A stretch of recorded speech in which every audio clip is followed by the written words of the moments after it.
Assalamualaikum warahmatullahi wabarakatuh. Nama saya Ica Arena Tantri, NPM 2001021007 dari kelas PBAB dengan mata kuliah Psikologi Pendidikan. Di sini saya akan sedikit menjelaskan tentang berbagai bentuk gejala jiwa manusia dan aplikasinya dalam pendidikan. Gejala jiwa sendiri ini dapat dijelaskan bahwa psikologi merupakan ilmu yang mempelajari proses mental dan perilaku manusia. Perilaku manusia ini akan lebih mudah dipahami jika kita juga memahami proses mentalnya yang mendasari perilaku tersebut. Demikian juga kita akan lebih mudah memahami perilaku siswa jika kita memahami proses mental yang mendasari perilaku siswa tersebut. Mengingat pentingnya pemahaman tentang proses mental tersebut, maka dijelaskan beberapa aktivitas atau proses mental yang umum. Proses mental yang umum terjadi pada manusia, khususnya yang berkaitan dengan proses belajar mengajar. Proses mental ini yang disebut dengan gejala jiwa. Gejala jiwa pada manusia tampak dalam perilakunya. Ada beberapa bentuk gejala pada manusia yang mendasar banyak muncul dalam bidang pendidikan. Yang pertama yaitu pengamatan, tanggapan, fantasi, ingatan, berpikir, inteligensi, emosi, dan motivasi. Tanggapan dan fantasi jiwa tersebut sangat mendasari dan mempengaruhi berbagai perilaku manusia, baik perilaku seorang pendidik atau guru maupun perilaku peserta didik atau siswa. Yang keempat yaitu ingatan. Ingatan ini bisa disebut dengan memori, yaitu kekuatan jiwa untuk menerima, untuk menyimpan dan memproduksi kesan-kesan. Sifat daya ingatan itu tidak sama dengan tiap orangnya, jadi pasti berbeda-beda. Oleh karena itu, sifat daya ingat dibedakan menjadi ada beberapa bagian. Yang pertama yaitu ingatan yang mudah dan cepat. Yang selanjutnya ingatan yang luas dan tegah. Yang ketiga yaitu ingatan yang setia, dan yang terakhir yaitu ingatan yang patuh. Yang selanjutnya yaitu fantasi. Fantasi adalah daya jiwa untuk membentuk atau mencipta tanggapan-tanggapan baru dengan bantuan tanggapan yang sudah ada. Jenis-jenis fantasi ini ada tiga, kurang lebih 3 atau 2. Yang pertama yaitu fantasi mencipta. Yang kedua fantasi tuntunan atau terpimpin. Nah, fungsi fantasi ini yang pertama itu fungsi mengabstraksi. Fungsi ini fantasi yang dengan menyaring atau memisahkan sifat-sifat tertentu dari tanggapan yang sudah ada. Contoh, ada anak yang belum pernah melihat gurun pasir misalnya.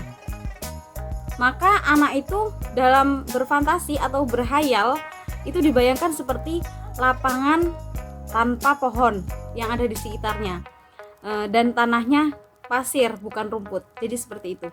Selanjutnya yaitu fantasi mengkombinir.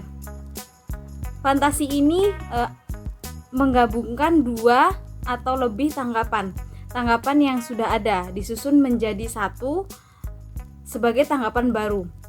Contohnya, ada badan singa ditambah kepala manusia. Nah, dia di bayangannya dia badan singa kepala manusia. Jadinya misal seperti Sphinx di kota Mesir, seperti itu. Yang selanjutnya yaitu fantasi mendeterminir. Fantasi ini tanggapan lama yang dilengkapi lalu disempurnakan dan mendapatkan ketentuan yang lebih jelas dan terbatas sehingga tercipta tanggapan yang baru. Yang kedua yaitu tanggapan. Tanggapan sebagai salah satu fungsi jiwa yang pokok. Dapat diartikan sebagai gambaran ingatan dari pengamatan itu sendiri. Ketika objek yang diamati tidak lagi berada dalam ruang dan waktu, pengamatan jadi jika proses pengamatan sudah berhenti dan hanya tinggal kesannya saja, itulah yang dinamakan tanggapan. Perbedaan antara tanggapan dan pengamatan yaitu yang pertama, pengamatan terkait pada tempat dan waktu, sedangkan tanggapan itu tidak terkait oleh itu. Yang kedua yaitu pengamatan, objek pengamatannya sempurna dan mendetail. Tetapi jika tanggapan itu tidak mendetail dan dia kabur. Yang selanjutnya yaitu pengamatan memerlukan perangsang, sedangkan tanggapan itu tidak memerlukan perangsang. Yang terakhir, pengamatan itu bersifat sensoris, sedangkan tanggapan itu lebih ke imajiner. Bentuk-bentuk gejala jiwa sendiri yaitu yang pertama, pengamatan. Pengamatan merupakan proses mengenal segala sesuatu yang ada di sekitar kita dengan menggunakan alat indera. Panca indera ini dimiliki oleh manusia maupun hewan. Namun, manusia dianugerahi oleh Allah akal yang menjadikan manusia dengan berbagai atau berbeda dengan makhluk Tuhan lainnya. Proses pengamatan yaitu yang pertama, harus ada perhatian yang ditunjukkan kepada perangsang. Yang kedua, ada perangsang yang mengenai alat indera kita. Dan yang ketiga yaitu ada alat indera yang menangkap perangsang. Yang bentuk-bentuk gejala jiwa yang kelima yaitu berpikir. Berpikir adalah hasil proses yang merangkum sebagian dari keputusan yang disatukan dengan satu perkataan. Dalam hal ini, contohnya sepeda. Kata sepeda ini merangkum segala jenis sepeda yang kita ketahui dan kita menyatakannya dengan satu perkataan saja, yaitu sepeda. Dalam berpikir seseorang menghubungkan pengertian satu dengan pengertian yang lainnya itu mendapatkan pemecahan persoalan yang dihadapi. Hal-hal yang berhubungan dengan berpikir yaitu yang pertama, pengertian, yang kedua keputusan, dan yang ketiga ini kesimpulan. Yang selanjutnya yaitu inteligensi. Inteligensi ini adalah kesanggupan rohani untuk menyesuaikan diri kepada situasi yang baru dengan menggunakan berpikir menurut tujuannya. Seseorang dapat dikatakan berbuat intelijen kalau dalam situasi tertentu ia dapat berbuat dengan cara yang tepat pasti. Artinya ia dapat memecahkan kesulitan-kesulitan soal-soal yang terdapat dalam situasi tersebut. Dengan kata lain, ia dapat menyesuaikan diri dengan situasi yang baru itu. Dan yang selanjutnya yaitu emosi dan motivasi. Emosi sendiri ini yaitu tergugahnya perasaan yang disertai dengan perubahan dalam tubuh. Misal, ototnya menegang, jantungnya berdebar.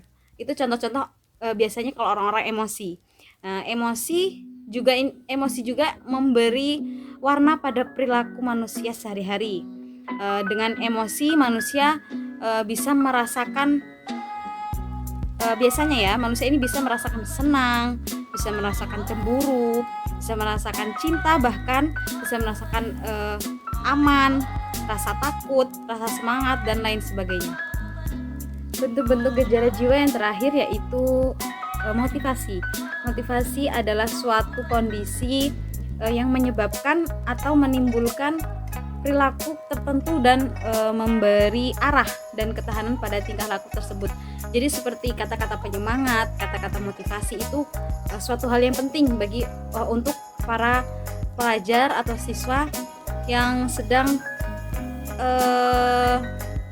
butuh motivasi untuk bagaimana caranya kita bisa melakukan sesuatu itu dengan semangat lagi. Mungkin cukup sekian yang dapat saya sampaikan, kurang lebihnya saya mohon maaf. saya akhiri. Wassalamualaikum warahmatullahi wabarakatuh.